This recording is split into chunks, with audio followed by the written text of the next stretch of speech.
नमस्कार। फिजिक्स के lecture number 10 में आज हम पढ़ेंगे एक समान रूप से आवेशित अनंत लंबाई की समतल प्लेट कुचालक प्लेट के कारण वैद्युत क्षेत्र की तीव्रता। कुचालक ही आपका क्या होता है? अचालक होता है। कल हमने पढ़ा था आपको तार के कारण वैद्युत क्षेत्र की तीव्रता, इससे पहले पढ़ा था गोले के कारण। अब आज पढ़ेंगे समतल आवेशित कुचालक प्लेट के कारण वैद्युत क्षेत्र की तीव्रता। तो इसमें लिखेंगे लेट माने माना अनंत आकार की कोई समतल आवेशित प्लेट है जिसके पृष्ठ पर प्लस क्यू आवेश समान रूप से फैला है। तो हमने सबसे पहले क्या किया, ये प्लेट अपनी एक बना ली, ठीक है, समतल प्लेट बना ली और जिसके पृष्ठ पर क्या फैला हुआ, प्लस क्यू आवेश फैला हुआ है, ठीक है। जिसका आवेश घनत्व तो आपका क्या है, ये क्या है, रो है, ठीक है। और जिसका संपूर्ण पृष्ठ का क्षेत्रफल क्या है, ए है। तो देखिए आवेश घनत्व तो हमने पृष्ठ का आवेश घनत्व तो क्या लिख दिया, रो, और इस संपूर्ण पृष्ठ का क्षेत्रफल क्या लिख दिया, यहाँ पर ए लिख दिया, ठीक है। इस प्लेट को आर पार, देखिए आर पार एक बेलनाकार गॉसियन पृष्ठ का निर्माण करते हैं। ये आर पार हमने एक गोला मतलब बेलनाकार गॉसियन पृष्ठ का निर्माण कर दिया जो प्लेट की अक्ष के कैसा है, समांतर। ये प्लेट की अक्ष है उसकी कैसा है, समांतर है, जिस शेष चित्र में प्रदर्शित है। तो देखिए यहाँ पर क्या होगा, इस पृष्ठ पर रो बराबर होता है क्यू अपॉन ए, जिसे कहते हैं क्यू अपॉन आवेश बटे क्षेत्रफल, ठीक है। तो इसमें देखिए क्या होगा, इस पृष्ठ का देखिए क्या होगा, ds एरिया वेक्टर होगा और E क्या होगा आपका वैद्युत क्षेत्र। उसी प्रकार इस पृष्ठ का एरिया वेक्टर क्या होगा, ds, और वैद्युत क्षेत्र E होगा। यहाँ पर जो पृष्ठ होगा इसका एरिया वेक्टर हम मान लेंगे क्या, ds1 और ds1 मान लेंगे, और ये हो जाएगा वैद्युत क्षेत्र E। तो एक पृष्ठ आपका ये पहला नंबर, और जैसा पृष्ठ ये है वैसा ही ये है। तो पहला पृष्ठ ये, दूसरा पृष्ठ ये, और तीसरा पृष्ठ ये। चलिए इसको सॉल्व करेंगे तो लिखेंगे वैद्युत फ्लक्स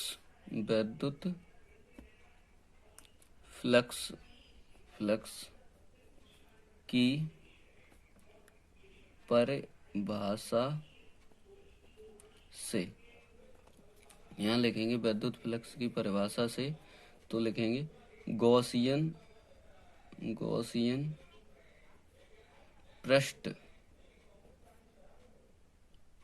पृष्ठ से गुजरने वाला कुल को कहते हैं नेट वैद्युत फ्लक्स।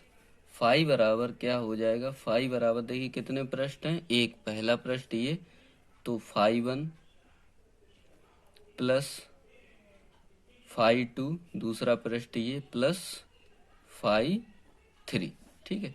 तो फाई बराबर देखिए पहले पृष्ठ क्या होता है, फाई बराबर होता है E इंटू डी एस। तो पहले पृष्ठ के लिए हो जाएगा E S into D S, integration E into D S, plus दूसरे पृष्ठ के लिए देखिए क्या हो जाएगा, integration S E into D S vector, और क्या हो जाएगा 1, क्योंकि यहाँ पर क्या है पृष्ठ S1, प्लस तीसरे के लिए देखिए क्या हो जाएगा, इंटीग्रेशन एस ई और डी एस वैक्टर, ठीक है। आगे देखिए ये हो गया आपके तीनों पृष्ठों का वैद्युत फ्लक्स। चलिए आगे देखिए, तो यहाँ पर लिखेंगे फाई बराबर देखिए E इंटू डी एस एक ये है और E इंटू डी एस एक ये है, तो कितने हो गए 2 integration S E vector into D S vector, plus ये देखिए क्या हो जाएगा, integration S E vector into D S vector, और डी एस क्या है 1 है, ठीक है।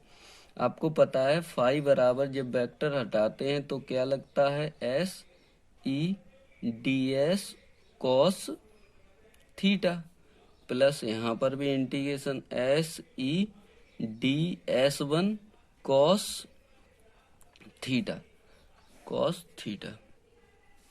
आगे देखिए बट माने लेकिन देखिए क्या है, इस पृष्ठ के लिए, इस पृष्ठ और इस पृष्ठ के लिए क्या है, ये दोनों देखिए क्या है, वेक्टर ई समांतर है किसके, डीएस के। इन दोनों के लिए वेक्टर ई समांतर डीएस जब समांतर होता है तो थीटा इज इक्वल टू क्या लगता है, 0। ठीक है, तो और यहाँ पर देखिए इस पृष्ठ के लिए थीटा ये कितने का बन रहा है, 90। तो इस पृष्ठ के लिए देखिए क्या है, ई परपेंडिकुलर है डीएस के। ठीक है, ये लंबवत है और ये पृष्ठ कैसे हैं, समांतर हैं। तो यहाँ पर थीटा इज इक्वल टू कितना लगेगा आपका, थीटा इज इक्वल टू लगेगा आपका 90। ठीक है, 90।